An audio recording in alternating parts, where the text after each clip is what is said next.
Hello दोस्तों, और मैं हाजिर हूँ तगलगाजी के सीजन 3 एपिसोड 56 के साथ। और अगर आप लोगों ने एपिसोड 55 नहीं देखा है तो लिंक आपको डिस्क्रिप्शन में मिल जाएगा, जाके जरूर देख लें। और वीडियो स्टार्ट करने से पहले आपसे रिक्वेस्ट है कि अगर वीडियो पसंद आए तो उसे लाइक करें और उस रेड सब्सक्राइब वाले बटन को दबाकर चैनल को जरूर से सब्सक्राइब कर दें और कमेंट में अपनी राय जरूर दें। एपिसोड स्टार्ट होता है तो हम देखते हैं कि अर्तगल, सादेतीन और वेसेलियस सभी एक जगह मौजूद होते हैं। और वेसेलियस कहता है, सल्तनत के अजीम गवर्नर की इज्जत को तोड़ना आपका काम नहीं अर्तगल साहब। और अर्तगल से कहते हैं कि आपने एक खातून का फायदा उठाने की कोशिश की जो पहले से ही जुल्म का शिकार थी, और जब ये भी काफी ना हुआ तो आपने इसे सल्तनत के अमीर के खिलाफ मंसूबे में इस्तेमाल किया। और कहते कि मेरा ख्याल है कि आपकी इज्जत को तोड़ने से पहले आपके दिमाग को तोड़ना पड़ेगा। और वेसेलियस कहता है, आपको पता चल जाएगा कि मेरे दिमाग और इज्जत कितना वजनी है। और तभी सादेतीन कहता है कि तुम एतमाद खो चुके हो वेसेलियस, और कहता है कि तुमसे एक गवर्नर के तौर पर नहीं बल्कि एक ठग के तौर पर बात करने का वक्त आ गया है। और वेसेलियस कहता है, ये बात है तो चलो ठीक है, जब तुम मेरे पास खुफिया तौर पर सौदेबाजी करने आए थे चलो वहाँ से शुरू कर। और तभी सादेतीन हंसते हुए कहता है कि अपनी हद में रहो, अमीर सादेतीन ने सल्जूक सल्तनत के फायदे के लिए तुमसे खुफिया मुलाकात की थी। और फिर वेसेलियस कहता है, तुमने असलान के लिए मुझसे सौदा किया, ये जाने बगैर कि असलान कहाँ है। आपने इसकी जान के बदले मुझे हानली बाजार दे दिया। और तभी सादेतीन अपनी तलवार निकालना चाहता है, अर्तगल उसे रोकते हैं। और अर्तगल कहते हैं कि हानली बाजार काय की मलकियत है, अगर तुम में इतनी हिम्मत है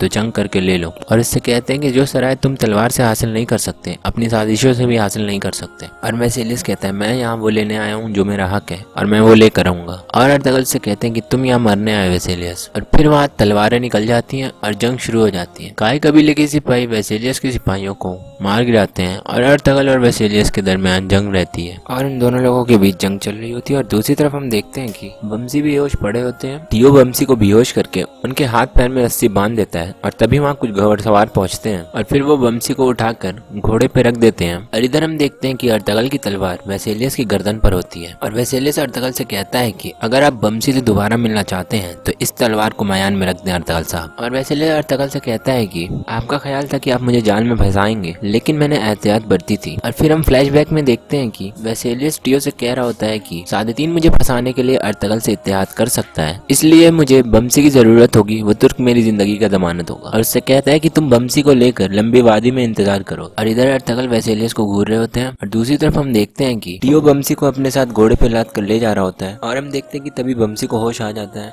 और फिर बमसी घोड़े से नीचे उतरकर उन सबों को मारना शुरू कर देते हैं और उनकी तलवार लेकर उनसे लड़ने लगते हैं। और टियो फिर उन्हें पीछे से भागकर पकड़ लेता है और उन पर हमला करता है। और फिर वो सब उन्हें पकड़कर उनके पैरों को भी बांध देते हैं और टियो उन्हें मारकर बेहोश कर देता है। इधर अर्तगल वेसेलियस से पूछ रहे होते हैं कि बमसी कहाँ है। और तभी वहाँ तुर्गुत और उनके सिपाही भी आ जाते हैं। और वेसेलियस कहता है, मैं जानता हूँ कि तुम्हारा बमसी कहाँ है। और कहता है कि मुझे और मेरे कमांडर को जाने दो और अपने बमसी को बजाओ, वरना सूरज गुरूब होने से पहले बमसी मर जाएगा। और हम देखते हैं कि अर्तगल गुस्से में आ जाते हैं और तलवार की उल्टी तरफ से वेसेलियस के ऊपर वार करते हैं। वेसेलियस नीचे जमीन पर गिर जाता है और अर्तगल उसकी गर्दन पर तलवार रखकर कहते हैं कि तुम्हारी मक्कारियां तुम्हें तुम्हारी रियासत को मजीद जिंदा नहीं रखेंगी वेसेलियस। और तभी सादेतीन अर्तगल को रोकता है और कहता है कि यहाँ मसला पैदा हो गया है, इसे देकर बमसी को हासिल करें। और फिर अर्तगल तुर्गुत से कहते हैं कि तुम इन दोनों को लेकर जाओ और बमसी को लेकर आओ, और अगर ये कुछ भी करें तो इन्हें वहीं मार दो। और फिर तुर्गुत वेसेलियस को लेकर वहाँ से चले जाते हैं। और हम देखते हैं कि अर्तगल बहुत ज्यादा गुस्से में होते हैं। और दूसरी तरफ चौधार कबीले में हम देखते हैं कि ऑरल बहुत परेशान होता है क्योंकि सब चीजें उसके खिलाफ हो रही होती हैं। और चौल्पना कहती है, हम बुरी तरह फंस गए हैं, आपने क्या करना सोचा है। और ऑरल कहता है कि ऑरल यहाँ तक पहुंचा क्योंकि उसने कभी हार नहीं मानी, वो किसी से रहम की भीख नहीं मांगेगा। और चौल्पना से कहता है, तुम मायूस मत हो, मुझे अमीर सादेतीन से मिलना होगा। और तभी वहाँ एक सिपाही आता है और ऑरल को बताता है कि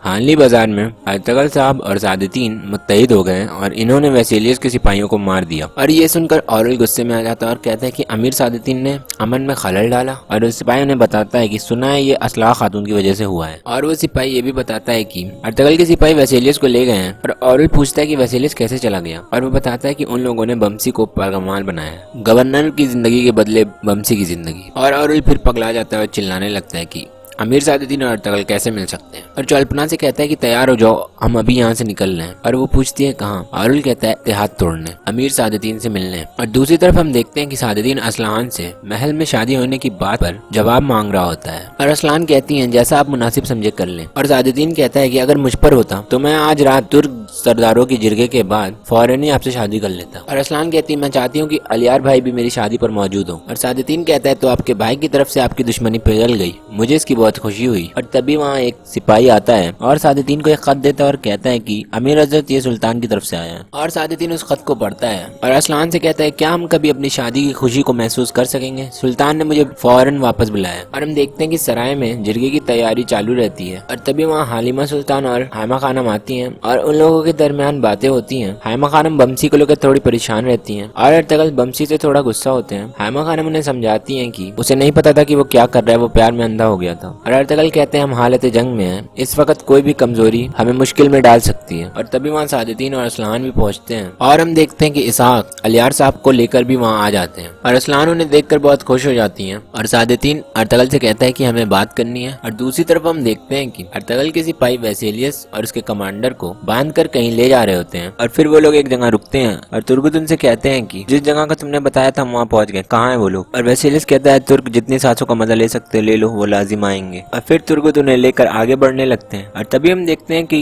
टियो अपने साथियों के साथ एक तरफ से बाहर निकल कर आता है और वेसेलियस हंसने लगता है। और इधर कई कबीले में जिरगी की तैयारी हो रही होती है। और सादेतीन अर्तगल से कह रहा होता है कि सुल्तान ने मुझे फौरी तौर पर वापस बुलाया है। अर्तगल से पूछते हैं कि क्या बात है। सादेतीन कहता है जंग शुरू हो चुकी है, इंशाअल्लाह वेसेलियस की वजह से हम मजीद मसाइल के शिकार नहीं होंगे। और अर्तगल से कहते हैं कि आपने सब देख लिया है, मुझे यकीन है कि अब आप औरल की हिमायत नहीं करेंगे। और सादेतीन कहता है औरल एक जख्मी आदमी है, उसके बारे में ज्यादा ना सोचें। और तभी वहाँ अलियार आते हैं और सादेतीन उनसे कहता है कि असला खातून आपके हवाले हैं। अलियार कहते हैं असलान मेरी छोटी बहन है, आप मुतमईन रहें। और सादेतीन असलान से कहता है कि इंशाअल्लाह मैं तुमसे दोबारा मिलूंगा। और असलान भी उन्हें सफर के लिए दुआ देती है। और फिर सादेतीन वहाँ से निकल जाता है। और दूसरी तरफ हम देखते हैं कि वेसेलियस बहुत खुश होता है टियो को अपने साथियों के साथ देखकर। और तभी हम देखते हैं कि गुंगूद भी अपने साथ बहुत सारे सिपाहियों को लेकर आ जाते हैं। और फिर टियो अपने सिपाहियों को पीछे हटा लेता है और तुर्गुत भी अपने सिपाहियों को रोक देते हैं और उनसे पूछते हैं कि बमसी कहाँ है। और फिर वेसेलियस उन्हें इशारा करता है और वो बमसी को लेकर आते हैं। और बमसी को देखकर तुर्गुत और बाकी सभी परेशान हो जाते हैं क्योंकि वो बहुत बुरी हालत में होते हैं। और फिर टियो बमसी को तुर्गुत की तरफ भेजता है और तुर्गुत वेसेलियस को टियो की तरफ। और फिर वो दोनों लोग सिक्योरिटी के साथ वहाँ से निकल जाते हैं। और दूसरी तरफ हम देखते हैं कि औरुल घोड़े पे बैठकर इंतजार कर रहा होता है। और तभी वहाँ एक सिपाही आता है और उसे बताता है कि अमीर सादेतीन कोनिया के लिए निकल चुके हैं, वो अपने सिपाहियों के साथ रवाना हो चुके हैं। और फिर औरुल अपना घोड़ा मोड़ कर कहीं जाने लगता है। और दूसरी तरफ सराय में हम देखते हैं कि अर्तगल को सफदर को अपने पास बुलाते हैं और उनसे कहते हैं कि किले जाओ, जो भी हुआ हेलेना को इससे आगाह करो। और कहते हैं कि या तो वो अपने बाबा की वसीयत पर अमल करेगी और हमारे साथ रहेगी, या फिर वो अपने बाबा के कातिल के साथ। और सफदर से ये भी कहते हैं कि दोमरुल से कहना कि मैं इसकी इस कोताही का हिसाब लूंगा, मुझे बमसी की इस हालत से आगाह क्यों नहीं किया गया, वो वहाँ क्या कर रहे थे। और फिर सफदर वहाँ से चले जाते हैं। और दूसरी तरफ हम देखते हैं कि वेसेलियस टियो से बात कर रहा होता है। उससे कहता है कि अमीर सादेतीन ने अर्तगल के साथ मिलकर मेरे लिए जाल बिछाया, मैं यकीनन ये सब अपने शहंशाह को बताऊंगा। और टियो कहता है अगर आपने एतमाद न उठाए होते तो अभी आप मुर्दा होते। और वेसेलियस टियो से कहता है कि तुम्हें अब समझ आई कि हमारे दुश्मन कितने खतरनाक हैं। और वो कहता है कि मैं इन सबों को कीड़ों की तरह मसल दूंगा। और वेसेलियस उससे कहता है कि अर्तगल आसान लुकमा नहीं है, इससे मिलने तक मोहतात रहो, मैं बहुत जल्द तुमसे इसका आमना सामना कराऊंगा। और वेसेलियस टियो को बताता है कि आज रात सराय में एक बहुत बड़ा जिरगा होने वाला है, तमाम तुर्क सरदार उसमें शामिल होंगे। और टियो वेसेलियस से कहता है कि वो सब के सब सराय नहीं पहुंचेंगे, अगर वो आएंगे तो वो सराय में जिंदा दाखिल नहीं होंगे। और दूसरी तरफ हम देखते हैं कि सभी सिपाही बमसी को लेकर सराय में पहुंच जाते हैं। और तभी वहाँ अर्तगल भी आ जाते हैं और बमसी से कहते हैं कि अभी जाओ और अपने जख्मों को दिखाओ, मैं तुमसे जिरगे के बाद बात करूंगा। और फिर वो लोग बमसी को लेकर अंदर चले जाते हैं, उन्हें बेड पर बैठाते हैं और आरिफ साहब उनका हाथ देख रहे होते हैं। और आरिफ साहब बमसी से कहते हैं कि क्या तुम तैयार हो, इसमें थोड़ा दर्द होगा। और बमसी कहते हैं कि मेरे अंदर आग लगी है, क्या मुझ में रूह बाकी है, मैं प्यार में गिरफ्तार हूँ। और आरिफ साहब उनके कंधे को बराबर कर देते हैं और उनसे कहते हैं कि मैंने तुम्हारा बाजू सही जगह पर बैठा दिया है। और उनसे कहते हैं कि अपने इस बाजू को बचा कर रखना, अगर तुमने इस बाजू को न बचाया तो तुम 2 तलवारों से लड़ने के काबिल ना रहोगे, ये बात याद रखो। और फिर आरिफ साहब उनके बाकी का इलाज कर रहे होते हैं। और दूसरी तरफ हम देखते हैं कि सादेतीन अपने सिपाहियों के साथ जा रहा होता है और तभी रास्ते में औरुल वहाँ खड़ा होता है। और फिर सादेतीन वहाँ ठहर जाता है और जाकर औरुल से बात करता है। और औरुल कहता है तो आपने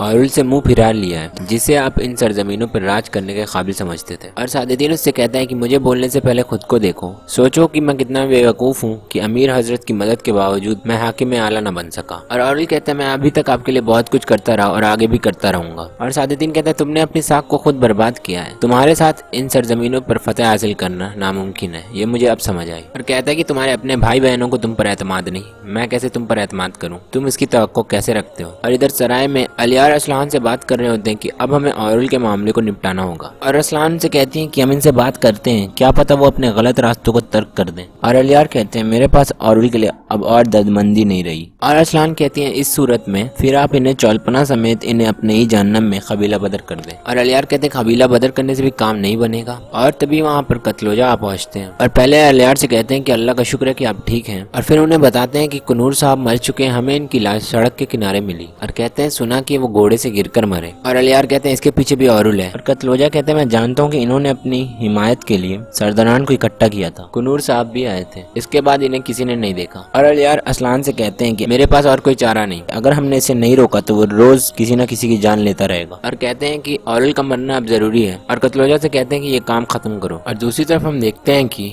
औरुल सादुद्दीन से कह रहा होता है कि असलान ने आपको क्या बताया। सादुद्दीन कहता है क्या इसे मुझे कुछ बताने की जरूरत है, मैंने इसकी आंखों में देखा और मैंने इसकी आंखों में देखा कि तुम पर एतबार करने का सदा अफसोस, ये वाज़ेह है कि शर्म की वजह से वो ये नहीं कहती। और सादुद्दीन औरुल से कहता है कि मैं तुमसे उकता गया हूँ। और औरुल कहता है कि आप मेरी पीठ में छुरा घोपेंगे। सादुद्दीन कहता है ये इल्जाम खुद पर लगाओ, ये छुरा तुम्हारा और तुमने खुद ही अपने पीठ में घोपा है। और औरुल कहता है मुझे अब क्या करना होगा। सादुद्दीन कहता है अगर तुम में अकल है तो तुम्हें अलियार के साथ इत्तेहाद करना होगा। और औरुल कहता है नहीं, मैं इसकी बैत नहीं करूंगा, मैं किसी का गुलाम नहीं हूँ। और फिर सादुद्दीन उससे कहता है कि तो जो भी अहमकाना हरकत करने वाले हो मुझे इससे कोई सरोकार नहीं। और कहता है कि अगर तुमने किसी तरह तुर्कों के अमन को खराब किया तो मैं तुम्हारे इस बोझ जिसको तुम सर कहते हो दोबारा बचाने वाला नहीं हूँ, ये याद रखना। और फिर वहाँ से चला जाता है। और दूसरी तरफ कराचाइसर किले में हम देखते हैं कि हेलेना कहीं जा रही होती हैं और सफदर उनके पीछे मुंह छुपाए टोकरी लिए रहते हैं। और फिर सफदर आगे की तरफ जाते हैं और हेलेना के आने का इंतजार करते हैं। और जब हेलेना आने वाली रहती है तो उनके आगे एक लकड़ी गिरा देते हैं। हेलेना थोड़ा डर जाती है।